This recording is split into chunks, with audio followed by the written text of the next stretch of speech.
வணக்கம் நண்பா நண்பி. ஹெட்சியில் டேக்ஸ் ரொம்ப இம்பார்ட்டன்ட். பிகாஸ் ஹெட்சி சர்ச் என்ஜின் வந்து டேக்ஸை யூஸ் பண்ணி தான் ப்ராடக்டை மேட்ச் பண்ணும். ஸோ ஃபார் எக்ஸாம்பிள் வந்து இப்போ நீங்கள் வந்து டிஜிட்டல் பிளானர்னு போட்டிங்கன்னா, ஸோ அது வந்து பிளானருங்கிறது ராங் கீவேர்டு. ஸோ நீங்கள் வந்து கரெக்டான எப்படி கீவேர்ட்ஸ் டேக்ஸ் போடணுன்னா, so digital planner for students, இல்லைனா printable planner for templates. So இப்படி தான் போடணும். ஸோ ஃபார் இன்னொரு எக்ஸாம்பிள் உங்களுக்கு சொல்கிறேன். ஸோ வெட்டிங் இன்விடேஷன் எடுத்துங்க. ஸோ அதுக்கு வெட்டிங்னு போடக்கூடாது, ராங் கீவேர்ட்ஸு.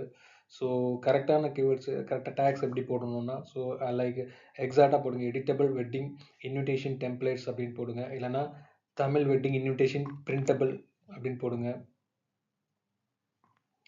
ஸோ அந்த மாதிரி நீங்கள் போடலாம். Tamil wedding invite printable. So இப்படிலாம் போடணும் நீங்கள்.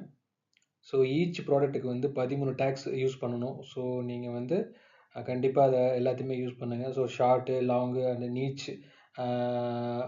ரிலேட்டடான கீவேர்ட்ஸ்லாம் மிக்ஸ் பண்ணி போடுங்க. ஸோ இதை நீங்கள் ஃபாலோ பண்ணிங்கன்னா, ஸோ ஹெட்சி சர்ச் இன்ஜினில் உங்கள் ப்ராடக்டை டாப்பில் வரும். ஃபுல் ஹெட்சி கீவேர்ட் ரிசர்ச்சு, அப்புறம் ஹெட்சியில் எஸ்சிஓ எப்படி ஒர்க் ஆகுது அப்படிங்கிறது எல்லாத்தையுமே நான் வந்து தமிழில் எக்ஸ்பிளைன் பண்ணியிருக்கேன் என்னுடைய ஹெட்சி வீடியோ கோர்ஸில். ஸோ லிங்க் வந்து நான் வந்து டிஸ்கிரிப்ஷனில் கொடுத்துருக்கேன். ஸோ கண்டிப்பாக செக் பண்ணுங்கள். ஸோ கோர்ஸில் ஜாயின் பண்ணுங்கள் இப்போவே. ஸோ தேங்க்யூ நண்பா நண்பி.